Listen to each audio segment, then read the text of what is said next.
Hello guys, welcome to this tutorial of SMF Selection Logic. So here we are going to discuss how SMF will be selected in 5G core network. So suppose once a user is registered actually and wants to start moving data, the AMF has to find the right session management function, okay, to build pipe for the signaling flow. In 5G you don't just have one PGW handling all the data. You have a specialized SMF for different slices, like for NSSAI and for different data network or DNNs. This diagram maps out the exactly how AMF discovers and select the optimal SMF for a specific session request.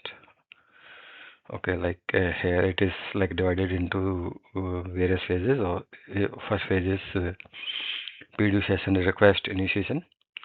So here, suppose you request a new data connection, and it will add that desired network slice ID, that is NSSAI, and the data network name, that is DNN.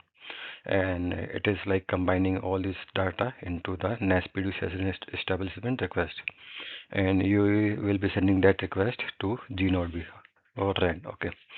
And then NGAP uplink NAS transport that encapsulate all this data, and it also provides some user location info like TAI, and it will be sending all this data to the AMF. And the second phase will be the AMF evaluation and dynamic discovery. So first of all, AMF check its local configuration. Okay, if a specific SMF is mapped to some specific S-NSSAI and DNN, it kind of skip that particular discovery methods, or it will select that particular SMF. Otherwise, it can query that NRF for that dynamic selection. So how NF will be doing that at SMF or NF discovery, it will be sending NF discovery request, and it will be adding that NF type as SMF. So it is searching for SMF, and it is also sending the target PLMN and then S-NSSAI, DNN, and tracking area identity. So based on these particular parameters, SMF need to be selected. Okay, then NRF will be sending the list of SMF in the NF discovery response. Now SMF NRF will be sending these particular parameters for that particular SMF. Okay, it can contains FQDN or IP address of available SMF.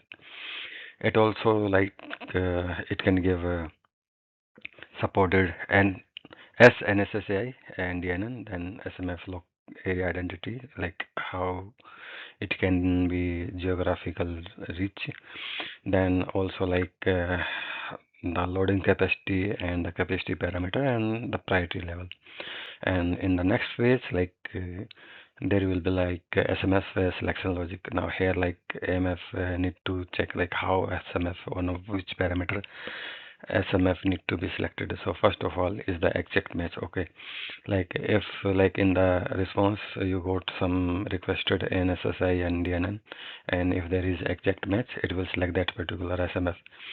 Also it can select SMF based on the location, the UE current TI.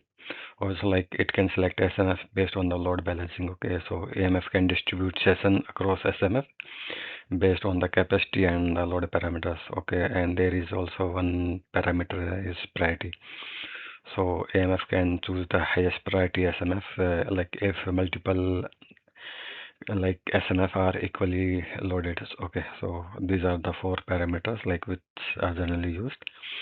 And the next phase will be the session creation. Okay, and then here the context creation will be there. So AMF will be routing the PDU session request to the chosen SMF, and it can allocate, so that it can allocate that IP addresses and the user plane sources.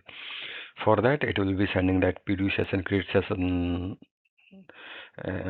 context request, and it can contain like so PI. It can get in during the session PDU session ID. It will create that, and then S-NSSAI, DNN, user location info, and access type. And in response to that, like SMF will be like responding with the PDU session create SM context response, and it can give like it is successful or failed, and session management context ID. Okay, and like when you are going to troubleshoot a scenario, like when some enterprise traffic is suddenly routing out of the wrong geographic data center, okay, or an SMF cluster is getting overloaded while like others sit idle.